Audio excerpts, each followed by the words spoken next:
Fala galera, tudo bem com vocês? Bem-vindos ao canal Eletrônica Fácil. Eu sou o professor Rodolfo, especialista na área de eletroeletrônica, programação de Arduino, automação e muito mais. E hoje eu vim aqui para tentar esclarecer uma dúvida gigantesca que vocês, meus queridos alunos aqui do Eletrônica Fácil, têm.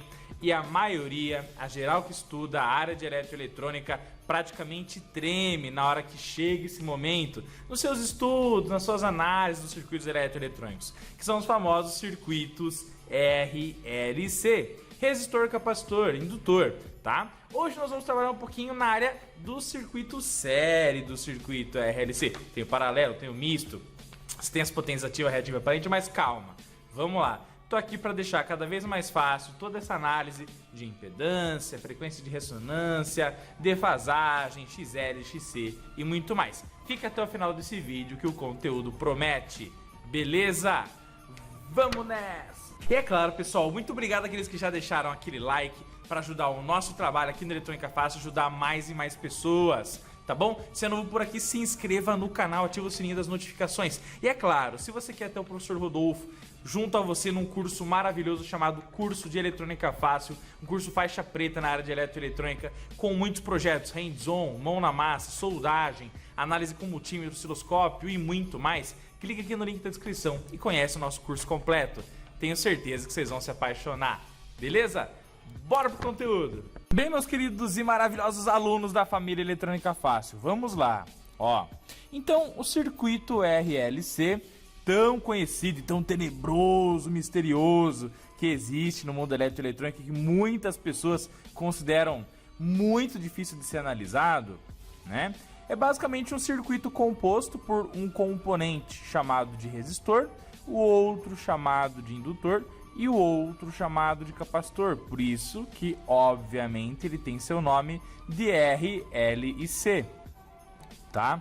Então, todo circuito que tem esse nome, RLC, ele vai ter uma componente resistiva, uma componente indutiva e uma componente capacitiva, tá? E quando você faz a análise de circuitos RLC, basicamente vem junto com essa análise a análise da famosa impedância, né?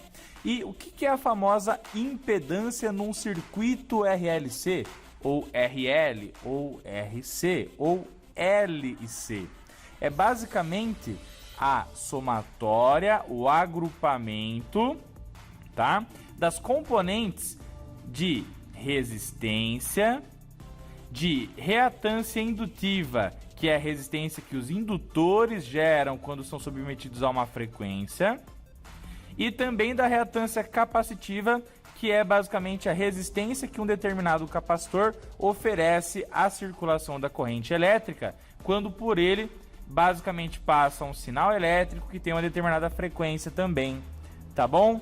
Então, olha que interessante, impedância, você pode definir impedância como a somatória das componentes resistiva, do XL, reatância indutiva e do XC, dentro de um circuito RLC, e que vai trazer para nós a resistência equivalente, tá bom?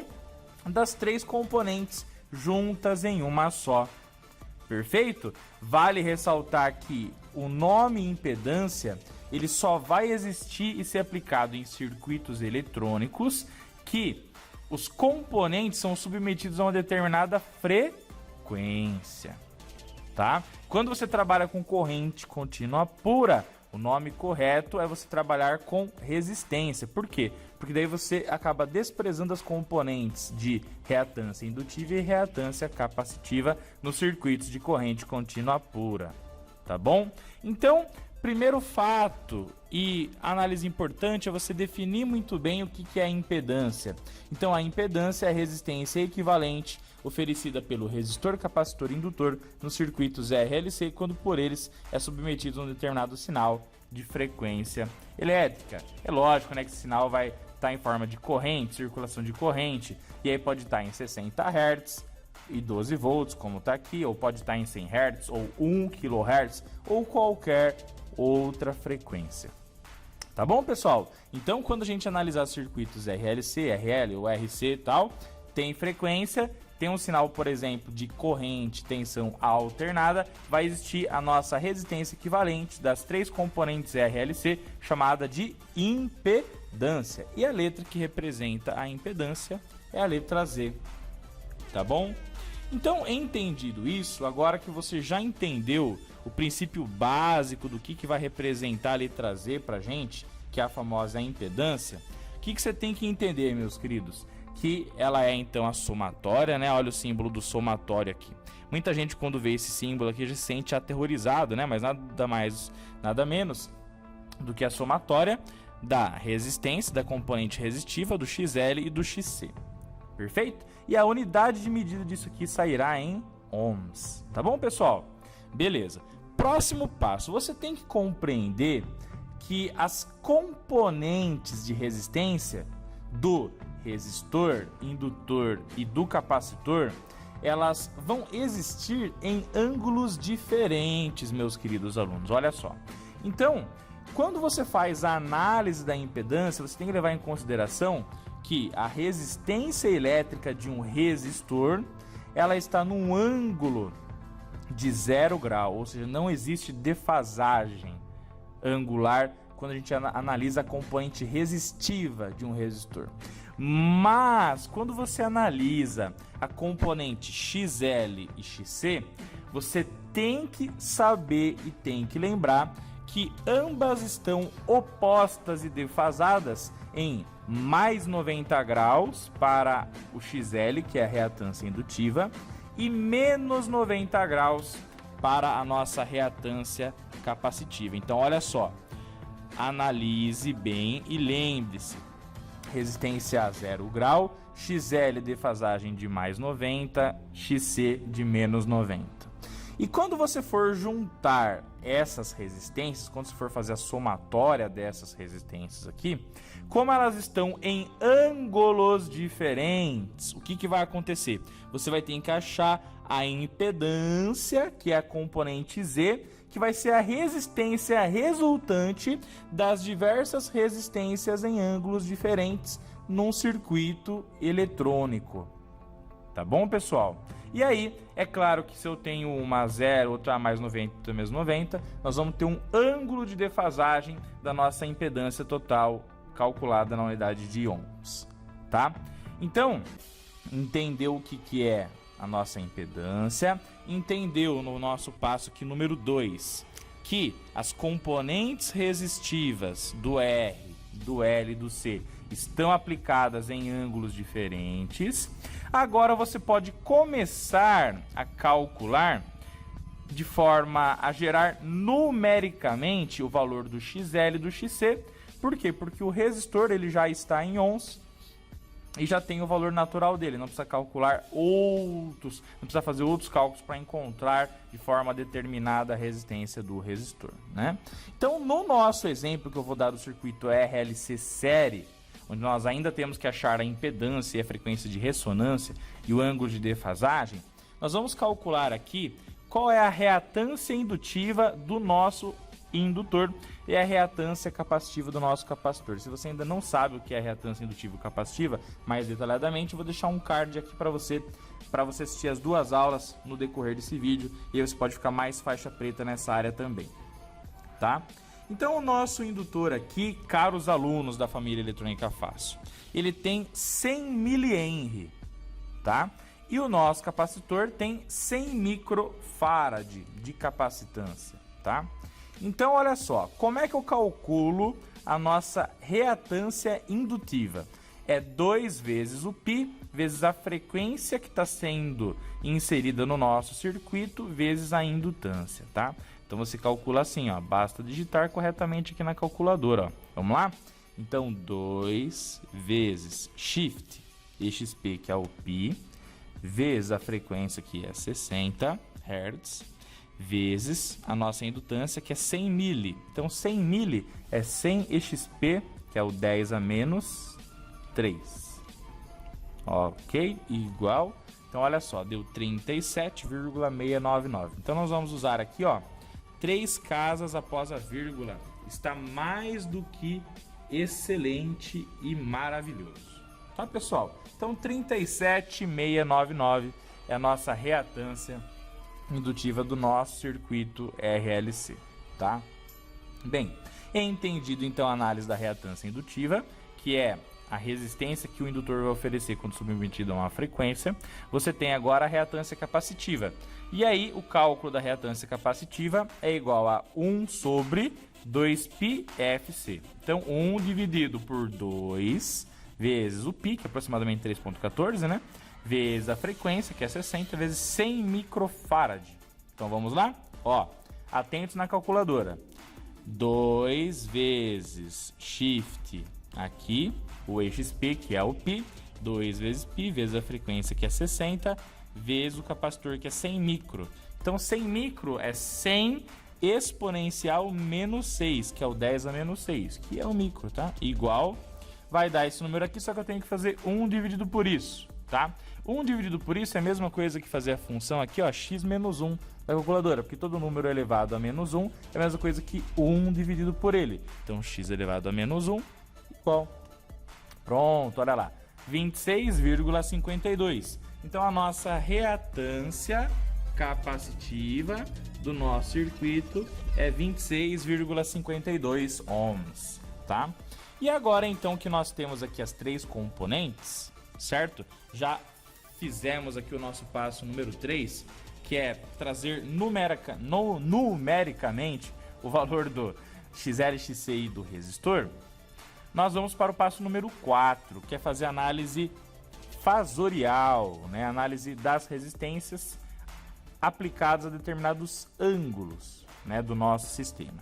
Bem, então nós temos aqui, é lógico que aqui eu arredondei para ficar mais fácil a sua visibilidade aqui, mas na hora do cálculo nós vamos usar os números completos, 3 casas decimais, tá, pessoal?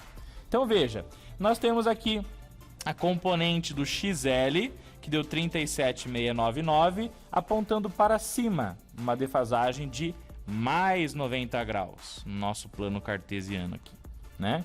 Nós temos aqui também uma defasagem de menos 90 do nosso XC, que deu aproximadamente 26 ohms, né? 26,525.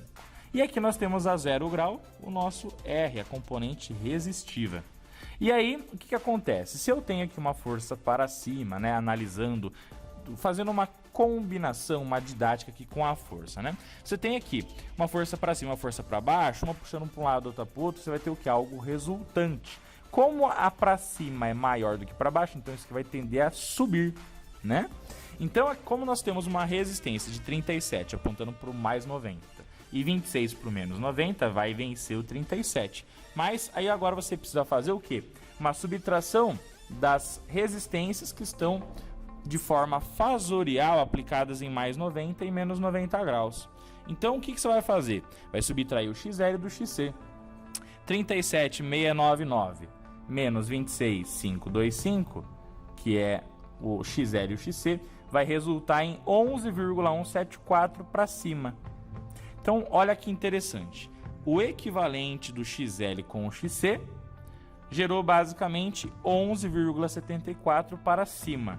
Tá bom? Então essa aqui foi a equivalência XL e XC. Então esse aqui é o nosso passo número 4. Achar a equivalência do XL e XC, ver quem é mais forte e aplicar aqui com basicamente as direções corretas.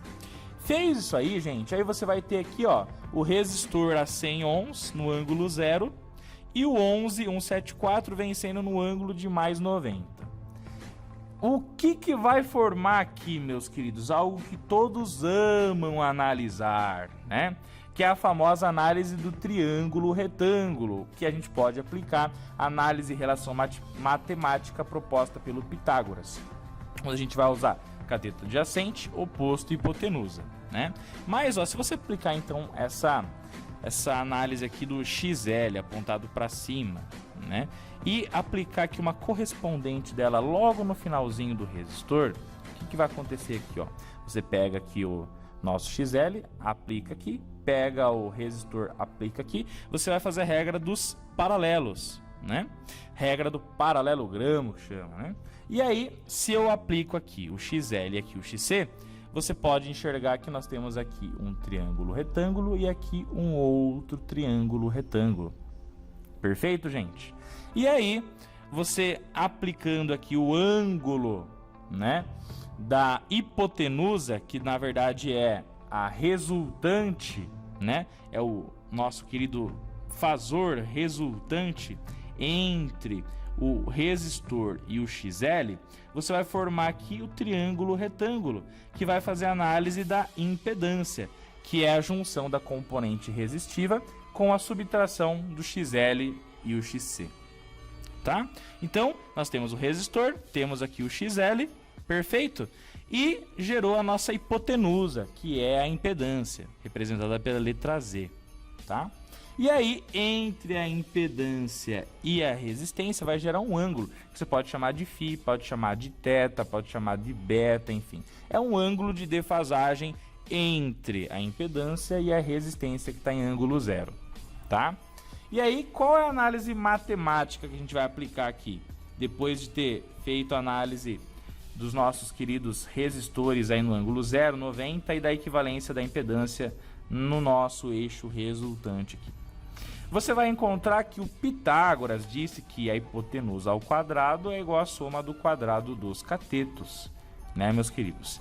E aí, se você tem a soma do quadrado dos catetos, você tem que hipotenusa ao quadrado é o cateto oposto ao ângulo ao quadrado mais o cateto adjacente ao quadrado, né? E você sabe que o cateto oposto ao ângulo é a subtração entre o XL e o XC, que é o 11,174, um menos o outro. Tá aqui, só elevar ao quadrado. Mais o cateto adjacente ao quadrado, que é o cateto que toca o ângulo, né? Então, oposto ao ângulo e que toca o ângulo, que está ao lado do ângulo, né? Então, 11,174 ao quadrado mais 100 ao quadrado. E a hipotenusa ao quadrado é a nossa impedância, que é a resistência equivalente entre os três componentes R, L e C. Bem, pego o quadrado aqui, passo para o outro lado como raiz quadrada. Então, nós vamos ter que a impedância, certo? É a raiz quadrada do 11,174 ao quadrado mais o 100 ao quadrado. Como é que a gente calcula isso na nossa amada calculadora? Vamos lá? Ó, então, nós temos que 11,174 ao quadrado, então 11,174 ao quadrado igual mais, abre parênteses, 100 ao quadrado, fecha parênteses, raiz quadrada igual 100,622 ohms, tá? Então grava esse número, 100,622. Vamos fazer de uma vez só agora, olha lá, raiz quadrada, abre parênteses. Depois, vamos lá, nós vamos fazer aqui, ó, 11,174 ao quadrado mais 100 ao quadrado, fecha parênteses, igual, tá lá, gente. Então, 100,622. Então, tá aí, ó, a amplitude numérica da nossa impedância, que é a resistência total do nosso circuito aqui, que foi gerado pelo RLC, é de 100,622 ohms, tá bom, pessoal? Então, tá aí, ó. Esse aqui é o valor da amplitude de resistência equivalente oferecida pelo nosso circuito R, L e C, tá? Mas essa resistência aqui equivalente, ela também possui agora um ângulo, tá? O que é esse ângulo aqui? É o ângulo da resistência equivalente, é um ângulo respectivo, que essa resistência equivalente aqui, chamada de impedância, vai trabalhar de forma equivalente ao ângulo 0 mais 90 e menos 90. Como é que você calcula esse ângulo que vai estar essa resistência aqui, essa impedância do nosso sistema? Assim, ó, você pega e vai fazer análise trigonométrica do nosso triângulo retângulo, né? Então tá aqui o nosso ângulo, eu vou chamar de θ aqui. Então você pode fazer análise do cosseno, da tangente, do seno. Por quê? Porque agora você tem o cateto adjacente, o oposto à hipotenusa, tá? Sabe que cosseno é cateto adjacente sobre hipotenusa e tangente é a coca, cateto oposto sobre adjacente. Então você tem que o oposto aqui é a relação de subtração do XL menos o XC, e você tem que o cateto adjacente é a componente resistiva de 100. Então, se você pegar e dividir um pelo outro, você vai achar a tangente do ângulo. Mas, na verdade, a gente não quer achar a tangente desse ângulo, a gente quer achar o ângulo. Então, você tem que pegar a tangente e passar do outro lado. Então, o ângulo é igual a tangente a menos 1 do nosso cateto oposto sobre o adjacente. Então, o que você faz? Faz 11,174 dividido por 100, tangente a menos 1, vai ser o ângulo de defasagem da nossa impedância. Vamos lá? Vamos fazer aqui na nossa calculadora juntos? Então vamos lá, ó. Saca só, gente. Então 11,174 dividido por 100. Aí você aperta aqui, ó, Shift, segunda função da tangente, ó, que é a tangente a menos 1, conforme você está vendo aqui, ó. Então olha lá, igual, tá aí, 6,37 graus. Então a nossa resistência, a chamada de impedância, que é equivalente das 3, ela está defasada a um ângulo de 6,37 graus. Positivo, hein, pessoal? Então para cima, né? Veja que então a nossa impedância, ela quase toca, né? Ela está defasada uma angulação bem baixinha em relação ao ângulo zero da nossa resistência. Tá? Beleza, pessoal? Então achamos agora a nossa impedância Z. Perfeito? Ah, Rodolfo, mas como é que eu calculo a corrente que vai passar aqui? Como é que eu calculo, como é um circuito série, a queda de tensão entre o R, o L e o C nesse sistema, nesse circuito? Gente, vamos combinar assim, ó. Se esse vídeo aqui chegar a 1000 likes, quando ele chegar a 1000 likes, nós vamos fazer toda a análise completa de tensão, corrente, potência, e aí a gente vai analisar potência ativa, reativa aparente no circuito RLC série, paralelo também. Mas para eu saber que vocês estão gostando, o vídeo chegando a 1000 likes, nós vamos pegar e vamos fazer a sequência da análise matemática de tensão, corrente e potência para vocês, tá? Mas esse vídeo não acabou ainda. Por quê? Porque agora a gente tem que analisar a famosa frequência de ressonância, tá, pessoal? E o que é a frequência de ressonância? A frequência de ressonância é basicamente a frequência que, quando a fonte de energia mandar o seu sinal variando nessa frequência para o R, o L e o C, as componentes de mais 90 graus e menos 90 graus das resistências oferecidas pelos indutores e pelos capacitores, elas vão se anular. Ou seja, se você subtrair o XL do XC, um vai anular o outro, tornando a resistência de ambos igual a zero, e a única componente resistiva do nosso circuito será apenas o resistor. Então, frequência de ressonância, anota aí, é a frequência na qual o valor da somatória válida das resistências do nosso circuito RLC terá como valor somente o resistor. Por quê? Porque o XL e o XC numericamente irão se anular. Perfeito? Beleza? E como é que você acha então a frequência de ressonância? A frequência de ressonância, você aplica a seguinte fórmula: 1 dividido por 2π vezes a raiz de L vezes C. Tá bom, pessoal? Vamos fazer então? Olha só, como é que você acha essa famosa frequência de ressonância? Então faz lá, ó. Então 2 vezes o π, tá? Vamos lá, 2 vezes o π vezes raiz, abre parênteses, do L 100 exp menos 3 vezes o C, que é 100 exp menos 6, que é 100 microfarad, igual 0,019, tá. Só que é 1 dividido por isso. Então você usa a regra do x menos 1 que o Sr. Rodolfo ensinou, ó.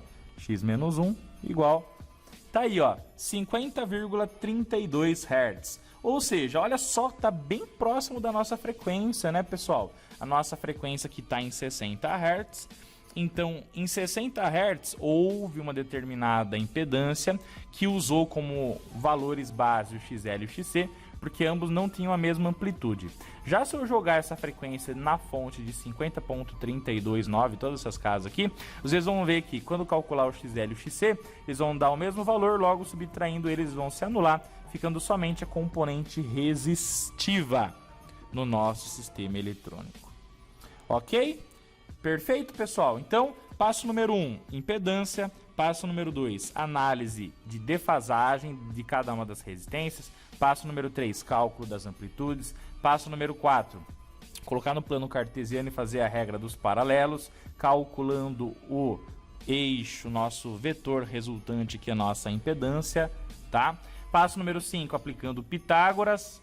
achou a nossa famosa impedância, valor numérico, e o passo número 6 você encontra a defasagem, e o passo número 7 você acha a famosa frequência de ressonância desse sistema eletrônico, tá? Uma grande dúvida que os alunos têm é que agora, pessoal, tá vendo que a nossa impedância saiu com um ângulo aqui, ó? O que vai começar a acontecer? Para calcular a corrente que está passando nesse circuito, você vai precisar usar a amplitude de tensão, porque vocês sabem, né? Pela lei de Ohm, que corrente é igual a tensão sobre resistência. Mas agora é tensão sobre Z, que é a impedância, certo? E aí o que vai acontecer? A tensão, ela vai estar no ângulo e a impedância também vai estar no ângulo. E agora você vai ter que ser faixa preta o quê? Na famosa análise polar e retangular dos circuitos eletrônicos, tá? E aí você vai poder analisar basicamente cada uma das resistências aqui em cada um dos seus ângulos, né, de forma polar ou de retangular. E aí começa a aparecer o famoso J, né, pessoal? Ok? O J vai aparecer sempre na análise retangular. Pô, 37J, menos 26J, né? Então muita gente olha os circuitos e não entende. Pô, o que é esse 37J que apareceu para o indutor? O que é esse famoso menos 26J que apareceu lá pro nosso XC, pro nosso capacitor, né? O que é isso aqui? É a famosa resistência na componente imaginária, ok? Porque daí você tem agora a parte real da resistência e a parte imaginária. E aí você começa a trabalhar com números complexos. E aí isso aqui vai muito e muito longe, tá, pessoal? Mas isso aqui que eu fiz é uma introdução ao assunto, para que vocês já comecem a engatilhar a análise dos sinais, das resistências, das impedâncias quando submetidos a sinais de frequência, principalmente em circuitos de corrente alternada. Nossa, Rodolfo, como eu amava a corrente contínua, que era só V igual a R vezes I, quem vê ri, corrente e tal, era tudo facinho. Pois é, né, pessoal? A eletrônica, ela pode ficar fácil? Pode, de acordo com a didática que a gente usa para explicando aqui para vocês. Mas ela é muito mais avançada do que parece, né? Tá bom? Galera, espero que tenham gostado demais desse conteúdo. Não esquece, quando chegar a 1000 likes, nós vamos fazer a parte 2, 3, enfim, todas as outras partes da análise dos circuitos RLC, série, paralelo, misto, defasagem, potência ativa, reativa aparente e muito mais. Tá bom? Se inscreve no canal se é novo por aqui, compartilha com seus amigos para que a gente possa ajudar mais e mais pessoas. Tamo junto, pessoal. Faltam poucas pessoas para sermos 100.000 pessoas na amada, maravilhosa e imensa família Eletrônica Fácil. Tá bom? Um forte abraço do professor Rodolfo. Lembra sempre, é o Eletrônica Fácil, vida inteligente na internet. Tudo de bom e até já!